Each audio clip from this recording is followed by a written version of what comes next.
بسم اللہ الرحمن الرحیم۔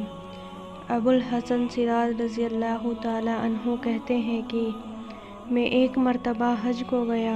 میں طواف کر رہا تھا۔ میری نگاہ ایک ایسی حسین عورت پر پڑی جس کے چہرے کا حسن چمک رہا تھا۔ میں نے کہا واللہ ایسی حسین عورت میں نے آج تک نہیں دیکھی۔ یہ اس کے چہرے کی ساری رونق اس وجہ سے ہے کہ اس کو کبھی کوئی رنج و غم نہیں پہنچا۔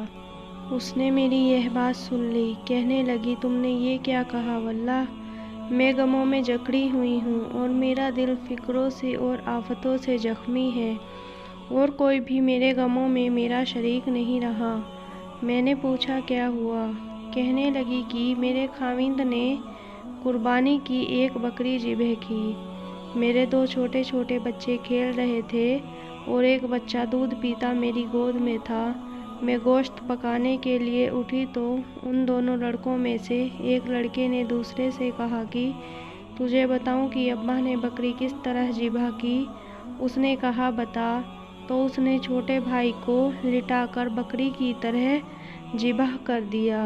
پھر وہ اس کو ذبح کر کے ڈر کے مارے بھاگ گیا اور پہاڑ پر چڑھ گیا۔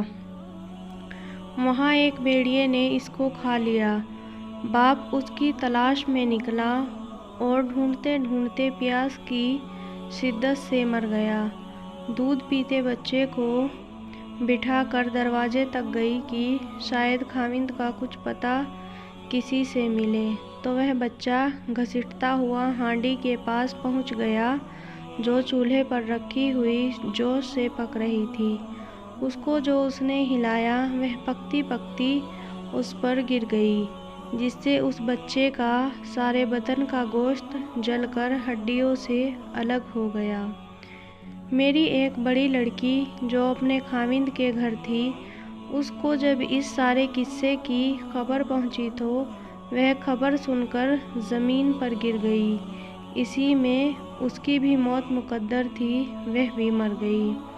مقدر نے ان سب کے درمیان سے مجھے اکیلی کو چھوڑ دیا۔ میں نے کہا ان مصیبتوں پر تجھے کس طرح صبر آیا؟ وہ کہنے لگی جو شخص صبر اور بے صبری میں الگ الگ غور کرے گا وہ ان کے درمیان بہت زیادہ الگ پائے گا۔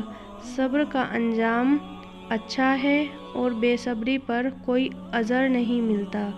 پھر اس نے 3 شعر پڑھے اور چل دی جس کا ترجمہ یہ ہے کہ میں نے صبر کیا اس لیے کہ سب بہترین اعتماد کی چیز ہے اور اگر بے صبری سے مجھے کوئی فائدہ پہنچ سکتا تو کرتی۔ میں نے ایسی مصیبتوں پر صبر کیا کہ اگر وہ ایک بڑے سخت پہاڑوں پر پڑتی تو وہ پہاڑ بھی ٹکڑے ٹکڑے ہو جاتے۔ میں نے اپنے آنسوؤں پر قدرت پائی، بس ان کو نکلنے سے روک دیا۔ اب وہ آنسو اندر ہی اندر میرے دل پر گر رہے ہیں۔ سبحان اللہ۔ چینل کو ضرور سبسکرائب کریں۔ اللہ حافظ۔